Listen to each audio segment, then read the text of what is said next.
सभागृह नेते नरेंद्र काळेसाहेब असतील आणि आमच्या शहर अध्यक्षा रोहिणीताई तडवळकर असतील, त्या सर्वांचं मी मनापासून अभिनंदन करतो. कारण 2026-27 अंदाजपत्रक तुम्ही या ठिकाणी मांडलात आणि अतिशय चांगलं अंदाजपत्रक या ठिकाणी मांडण्याचं काम आपण सर्वांनी मिळून केलेलं आहात. ज्या पद्धतीने आपल्या देशाचे पंतप्रधान आदरणीय नरेंद्रजी मोदी साहेब यांचा नारा होता 2014 साली ज्यावेळेस ते पहिल्यांदा निवडून आले त्यावेळेस त्यांचा नारा होता सबका साथ सबका विकास. मला वाटतं आजच्या या अंदाजपत्रकाकडे बघितल्यानंतर निश्चितपणाने आपण सगळ्यांना सोबत घेऊन जाण्याचं काम या ठिकाणी करतायत. आज अनेक जण सभागृहात बोलत असताना महापालिकेचं उत्पन्न वाढलं पाहिजे या दृष्टिकोनातून अनेकांनी आपले मत व्यक्त केले. पण खऱ्या अर्थानं मत व्यक्त करत असताना आपण हा अंदाजपत्रक वर्षासाठी करत असतो आणि एकदा ही बैठक झाल्यानंतर पुन्हा एकदा आपण त्या अंदाजपत्रकावरती चर्चा कधीच करत नाही. मला वाटतं सुधारित अंदाजपत्रक डिसेंबर महिन्यात प्रशासनाला तो अधिकार जातो, आयुक्त ते मांडत असतात आणि आयुक्त सुधारित अंदाजपत्रकाला मंजुरी देत असतात. पण मला वाटतं खऱ्या अर्थानं जर आपल्याला महापालिकेचं उत्पन्न वाढवायचं असेल, महापौर साहेब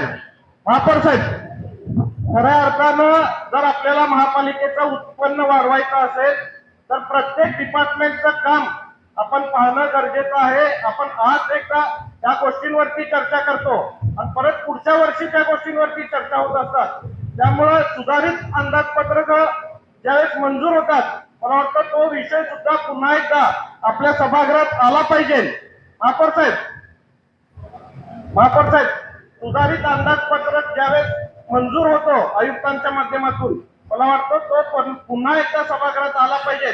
म्हणजे कुठला डिपार्टमेंट कुठं कमी पडलोय त्याची माहिती आपल्या सभागृहाला मिळाली पाहिजे आणि त्या डिपार्टमेंट वरती कारवाई करून आपला महापालिकेचं उत्पन्न कसं वाढवता येईल त्या दृष्टिकोनातून आपण सर्वांनी मिळून प्रयत्न करावा हीच विनंती तुम्हाला या निमित्ताने करतोय. आज सोलापूर शहरात अनेक प्रश्न आहेत. सर्वात महत्वाचा प्रश्न म्हणजे पाण्याचा प्रश्न आहे.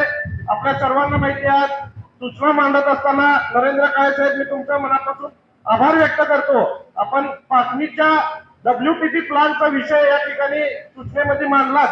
पण खऱ्या अर्थानं ते जर पाटणीचं WTP प्लांट आपलं झालं तर जवळजवळ 60 ते 70 MLD पाणी आपल्या शहराचं वाढणार आहे आणि ते वाढल्यानंतर आज जे प्रश्न हातवाडीत असू द्या पूर्ण सोलापूर शहरात असू द्या हे जे प्रश्न आहेत पाण्याच्या संदर्भातले ते प्रश्न कुठेतरी मिटणार आहेत. मला वाटतं पाटणीची जागा ही वन खात्याची आहे आणि मला वाटतं तिथून आपल्याला दिल्लीमधनं त्याची परमिशन घ्यावी लागते. त्या गोष्टीकडे मला वाटतं खऱ्या अर्थाने आपण लक्ष देणं गरजेचं आहे. आपल्या सर्वांना माहिती आहे 892 कोटी रुपयाची निधीची एक योजना आपल्या सोलापूर शहरासाठी मंजूर झाली होती. पण वर्ल्ड बँकेने त्याच्यामध्ये फेरप्रस्ताव मागवल्यामुळं ती 1400 कोटीवरती गेलेली आहे. पण ती योजना होत असताना प्रथमतः आपल्याला पाटणीचं जे WTP प्लांट आहे ते जर आपण करून घेतलो तर निश्चितच पाण्यामध्ये सुधार होणार आहे. आणि ज्या पद्धतीने सोलापूरकरांनी आपल्यावरती विश्वास ठेवून एवढ्या मोठ्या संख्येने नगरसेवकांना निवडून दिलेलं आहे खऱ्या अर्थाने आपण सोलापूरकरांना दिलेलं वचन पूर्ण करू शकू एवढंच मला आवर्जून सांगावंसं वाटतं.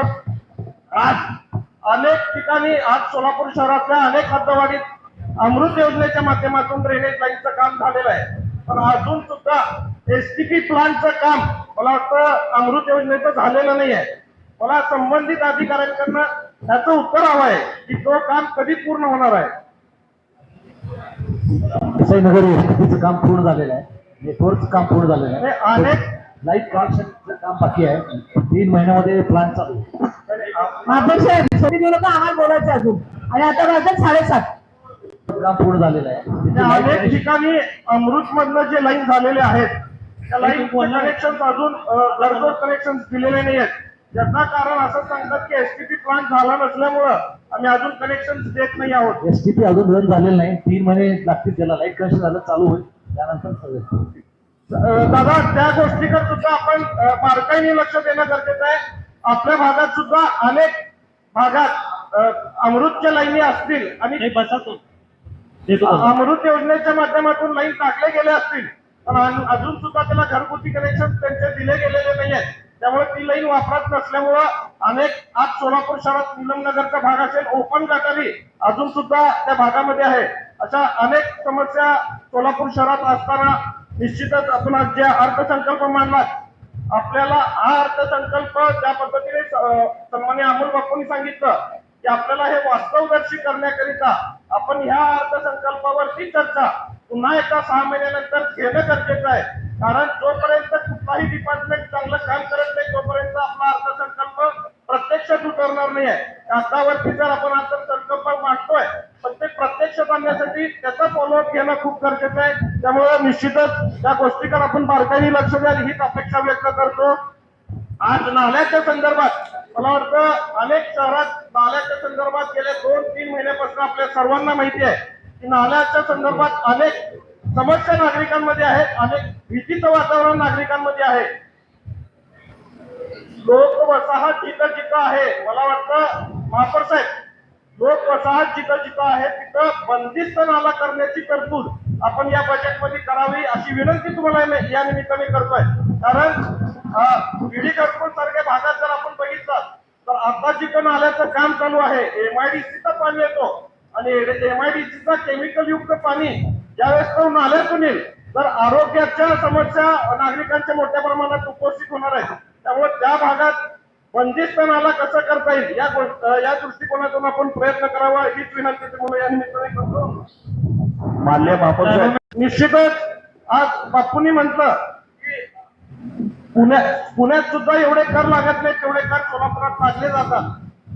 स्वर्गीय महेश अण्णांनी सुद्धा अनेक वेळा त्या सभागृहात बोलत असताना लक्ष्मी रोडचं उदाहरण दिलं की तिकडच्या व्यापाऱ्यांना तिथं उद्योग करण्यासाठी वाव मिळतो. पण जर सोलापूर शहराचा विचार